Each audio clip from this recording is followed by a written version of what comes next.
C'était Foot Mercato avec Parions Sport en ligne. Avec le code FM15, profitez d'un bonus de bienvenue de 85€ plus 15€ sans dépôt sur Parions Sport en ligne. Bonjour à toutes et à tous et bienvenue dans ce nouveau JT Foot Mercato. On commence évidemment avec la terrible défaite du PSG face à Arsenal qui a fait couler beaucoup d'encre. Luis Enrique a été pointé du doigt par tous les médias dont Canal+. Samir Nasri, consultant pour la chaîne, ne s'est pas privé pour tacler l'Asturien. Luis Enrique a carte blanche dans ce club sans avoir rien fait. Il manque un numéro 9, on a l'impression qu'ils peuvent jouer jusqu'à demain et qu'ils ne marqueront pas. Il ne s'adapte pas à son effectif, il croit qu'il va calquer ce qu'il a fait avec l'Espagne et le Barça au PSG. Mais tu n'as pas Busquets, Rakitic, Xavi, Iniesta, tu dois jouer en attaque rapide ou en contre. Chacun tente de trouver une explication à cette défaite parisienne et certains relèvent notamment l'absence d'Ousmane Dembélé, exclu du groupe par Luis Enrique pour des raisons disciplinaires. Pour beaucoup, se passer du français n'était pas la meilleure chose à faire au moment où Paris jouait l'un des matchs les plus importants de son début de saison. Le Parisien a par exemple titré « Sans Dembélé, ce n'est pas le pied », avant d'ajouter « On aurait essayé de nous faire croire que sans Guibol, la fête serait plus folle quand l'absence d'Ousmane Dembélé, le Paris Saint-Germain de Luis Enrique ne serait en rien handicapé et aurait toujours le même élan ». La deuxième sortie du club de la capitale ce mardi soir, sur la pelouse de l'Emirates Stadium, a sans réelle surprise prouvé tout l'inverse. Sans Dembouz, c'est plutôt la loose. Le média français a tout de même précisé qu'il ne veut pas assurer qu'avec l'ancien du Barça, Paris aurait gagné ou qu'il ne fallait pas le punir, mais le Parisien estime qu'il aurait pu apporter son grain de folie. Ce qui est sûr, c'est qu'Arsenal a apprécié de ne pas croiser la route de Dembouz, comme l'a avoué William Saliba. Bien sûr que ça nous a fait du bien quand on a appris que Dembélé n'était pas là, on s'est concentré sur nous-mêmes, même si son absence nous a fait du bien.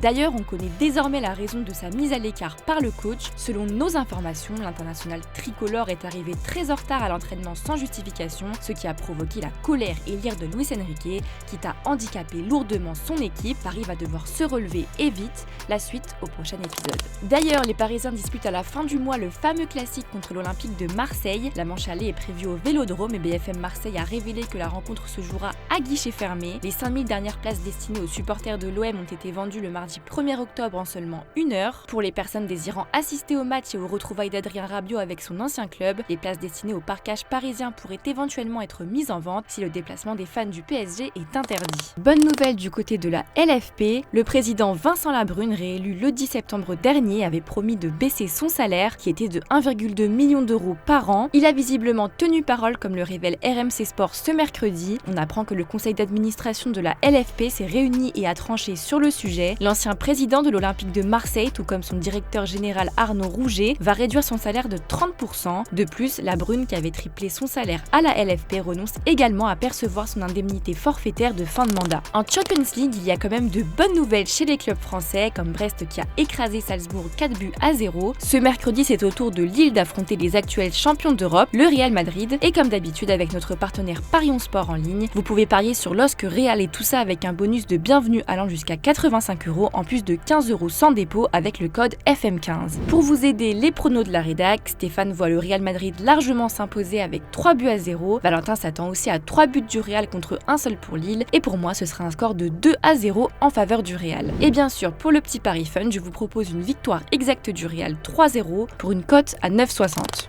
La rencontre est d'autant plus attendue avec le duel des frères Mbappé. Kylian, blessé, n'était pas prévu dans le groupe pour affronter Lille, mais Carlo Ancelotti a confirmé son changement d'avis en conférence de presse. Sí, ha recuperado bien, muy rápido. La verdad es que ha solo entrenado individual ayer. La verdad es también que no ha parado mucho tiempo, entonces no ha perdido su condición. Hoy lo vamos a entrenar, hará todo el entrenamiento con los otros y después tomaremos juntos a él la decisión más correcta y más apropiada, teniendo en cuenta que la última cosa que queremos hacer es arriesgar. Un revirement de situation étonnant pour Mbappé qui était annoncé absent pour 1 mois et qui revient jouer au bout de 3 jours, un choix qui, on l'espère, ne sera pas regretté par le coach et par le principal concerné. La retraite internationale d'Antoine Griezmann depuis le 30 septembre fait encore beaucoup parler et est très critiquée. Dans un entretien accordé à la chaîne L'Équipe, Raymond Domenech a déploré l'attitude de l'ancien vice-capitaine des Bleus et a jugé que Griezmann a lâché la sélection de Didier Deschamps. La démarche ne me surprend pas, on a senti petit à petit un désamour entre les deux qui est autant dû aux prestations de Griezmann Griezmann qu'à la place qu'avait pu lui donner Didier, ou qu'il lui a plus ou moins enlevé avec le capitanat de Mbappé. Il a besoin d'être aimé, d'être un petit peu le centre du projet pour pouvoir donner le meilleur de lui-même. Je trouve ça désolant parce que quand on a encore le potentiel, abandonner l'équipe de France, ça ne s'appelle pas autrement, ça me dérange. Pour le moment, il a pris cette décision, on verra dans 3 ou 4 mois, a expliqué Domenech. Il n'est pas impossible que le joueur de l'Atlético de Madrid revienne sur sa décision, lui qui a toujours clamé haut et fort qu'il souhaitait disputer la Coupe du Monde 2026 aux États-Unis. À l'étranger, le FC Barcelone s'est largement imposé en C1 face aux Young Boys et pour Rafinha, c'est certain, le Barça peut remporter la Ligue des Champions. Yo siempre digo que cuando viene a jugar en el Barça tienes que tener en tu cabeza que ganar títulos es lo más importante, sea cual título sea. Y creo que soñar en ganar una Champions, todos los jugadores tienen que soñar independiente del momento, y creo que tenemos capacidad para esto.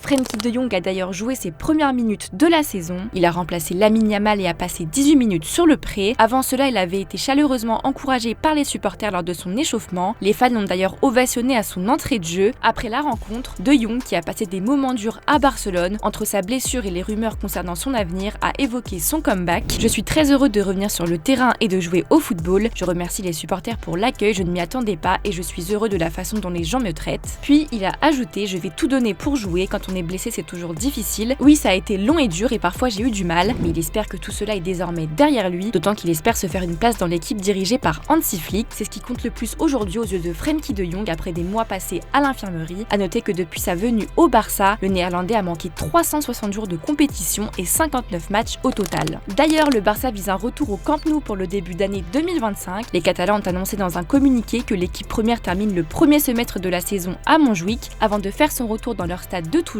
Les dirigeants barcelonais cibleraient si possible le match face à Valence lors de la dernière semaine de janvier ou celui face à Alavés le 2 février. Les travaux de rénovation du mythique stade barcelonais ont pris plus de temps que prévu, mais cette fois-ci, ça semble être la bonne pour les Blaugrana qui s'apprêtent à retrouver leur Camp Nou après plus d'1 an et demi passé au stade olympique de Montjuïc. Le club catalan pourra accueillir 60% de la capacité initiale de son stade pour le moment. Un petit officiel du jour auquel on s'attendait, le gardien Szczesny est officiellement un joueur du FC Barcelone. Il vient en renfort de Iñaki Peña après la lourde blessure au genou de Ter Stegen qui le rend indisponible toute la saison. Le Polonais ne s'attendait pas à revêtir un jour le maillot du Barça et pour cause, il a annoncé sa retraite sportive le 27 août dernier, une fois son contrat à la Juventus terminé. Mais pour voir Szczesny en action, il faudra sans doute patienter quelques semaines. Le gardien n'a pu jouer depuis le deuxième match de la Pologne à l'Euro cet été et il lui faudra retrouver une condition physique décente. Il devra également faire face à la concurrence d'Iñaki Peña. En attendant la remise en forme de son nouveau concurrent, l'Espagnol est propulsé titulaire et n'a pas vraiment brillé face à Osasuna avec une lourde défaite à la clé. L'arrivée de Szczesny va donc apporter de la concurrence et c'est plutôt une bonne nouvelle. Du côté de Lens, c'est une mauvaise nouvelle qu'ils ont à annoncer. Le club entraîné par Will Steele ne pourra pas compter sur sa nouvelle recrue estivale, Martin Satriano, puisqu'il a rejoint l'infirmerie pour plusieurs mois. Touché lors de Lens-Nice, le numéro 9 souffre d'une rupture du ligament croisé antérieur du genou gauche et sera opéré le mardi 8 octobre, précise le club. Un coup dur pour Satriano dont la saison est déjà a priori terminée. On termine avec une belle image du jour, l'euphorie des joueurs brestois après la victoire de leur club en Ligue des Champions contre Salzbourg. Je vous laisse là-dessus, bonne soirée et à demain pour de nouvelles infos. Ciao.